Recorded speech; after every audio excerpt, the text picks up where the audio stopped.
Before I discovered slow living philosophy, I didn't realise all of the things I was doing that were preventing me from living a slower life. And until I realised these things, I was never going to achieve that. So in this video, I want to take you through 9 habits that I quit to help me live a calmer, slower life. The first habit I quit was pushing myself beyond my limits. So what I mean by this is taking on too many pieces of work or too many projects all at once. Even though I was really enthusiastic about them, I would often take on too much and end up nearing burnout. And in fact, I think I've been at burnout probably a few times in my life. But over time, I've realised that I really needed to get better at stepping back and tuning into my body and mind and how they were both feeling, how they were coping with all the things that I was juggling, and just checking in with myself now and again to see what was really going on. And I'm not saying it is easy for me, because I am somebody who, it just seems to be my disposition to really jump into things that I'm enthusiastic about. But what I have to do is think about what I'm already doing, what projects I'm already working on, and really think about whether I can take on this extra thing or whether something needs to give, whether I need to end something or wait till something is finished until I take on something else. The next habit I quit was cramming too much into my days. So I don't know about you, but I do like to make to-do lists, but I do have high expectations of myself about how much I should get done. The problem is I used to think that cramming a lot into my day and getting a lot done was more productive, but the problem was that the quality of the things I was doing was not up to my usual standard. So the more things I tried to cram in, the lower the standard got. These days I'm much more realistic with myself about how much I can fit into my day. I try not to be over ambitious about it. I try to keep my to-do lists manageable and realistic. And although it's not easy, I'm getting much better at recognizing that I can't get everything done all in one day. I'm going to have to spread it out across the week. The next habit I quit was trying to do multiple tasks simultaneously. It would just end up in me getting overwhelmed and getting things done either not to the standard I wanted or just not getting them done properly at all. So for example, if there was a podcast I wanted to listen to or a video on YouTube I could listen to just because I wanted to get the information from it, I would do that whilst also trying to maybe write a script for a video or write an email that I needed to write or a newsletter. And I just can't do 2 things at once. My brain can't focus because one bit is trying to focus on what's being said on the podcast and the other is trying to write a script for a video. And I don't even know why I thought I could ever do that, but in my mind I saw it as trying to be efficient, trying to kill 2 birds with 1 stone, as the saying goes. But in fact my brain would just get overwhelmed and I'd have to say, look, it's either one or the other. You can't do both at the same time. I know it's common sense and it sounds really silly me saying it. That's just what I thought I could do. The next habit I quit was people pleasing and saying yes to everything. This was a really difficult habit to break, actually. I always worried about disappointing people, about letting them down. So saying yes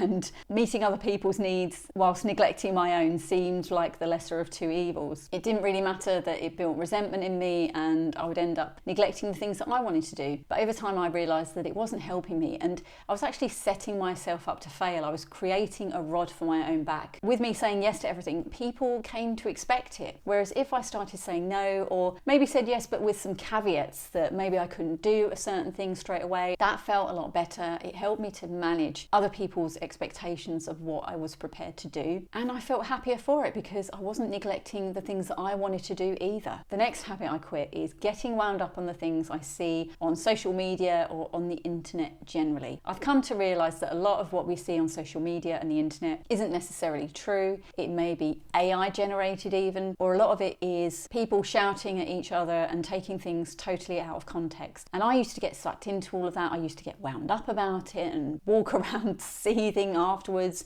It didn't do my mental health any good. Whereas now I generally spend less time on social media, which is good anyway. But if I do read things on social media and people are getting outraged about them, I generally take them with a large pinch of salt and I just step away. I just refuse to let my mind engage with it anymore because it's not worth it. The next habit I quit, which some of you may or may not relate to, is worrying about aging. I've never really been bothered about meeting my kind of milestone birthdays, if you like. I was quite happy to hit 30 and I wasn't bothered about hitting 40. What used to bother me was seeing my face in the mirror gradually getting older. It almost felt like overnight. I looked in the mirror and suddenly my face looked a lot older than what I remembered. And there were times where I was worried about this and maybe a bit sad, even though I'm doing what a lot of other people do, and that's aging. And I say a lot of other people rather than all people because some people aren't fortunate enough to reach my age or reach ages far far older than mine. I've come to realise that growing older, although it comes with its challenges, things creak a little bit more and maybe our health isn't what it used to be, but it's a real privilege to get older and to be fortunate to experience more of this life. I really appreciate my life and what I have. I don't want to go just yet, and so worrying about aging, not just the physical sense and what I look like, but worrying about what the future holds for aging,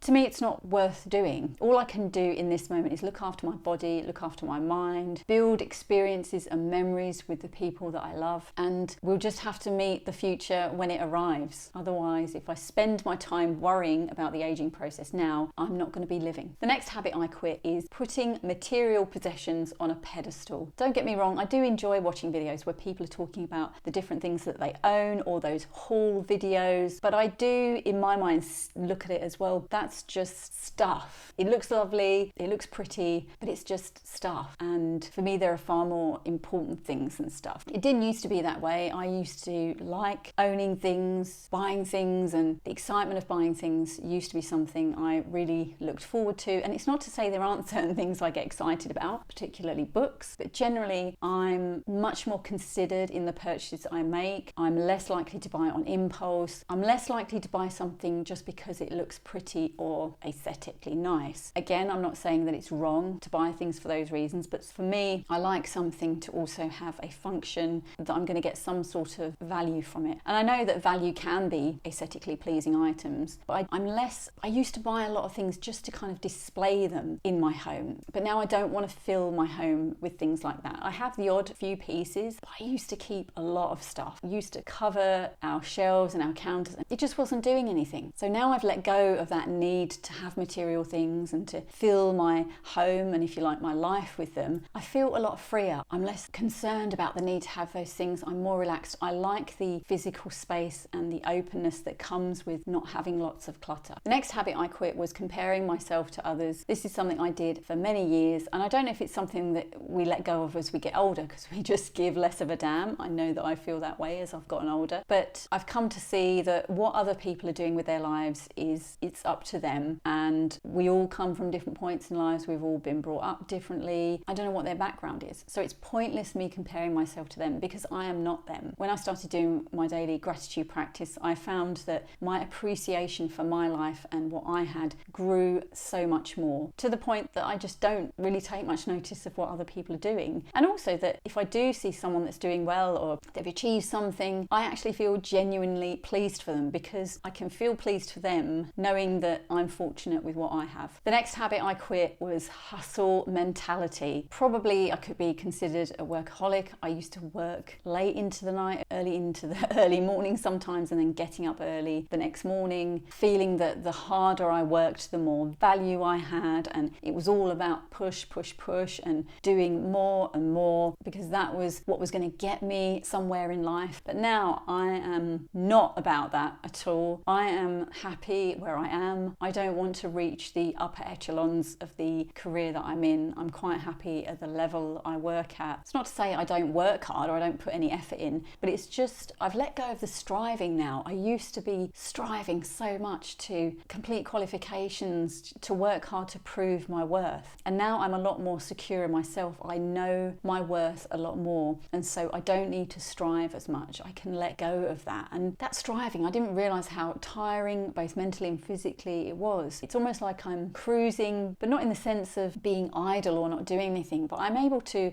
appreciate that what I've achieved has got me to where I am today, and I'm happy with that. If you're interested in living a slower life and you'd like to know some practical tips on how to do it, then check out the video that's on the screen. Thank you so much for watching, and I'll see you again soon.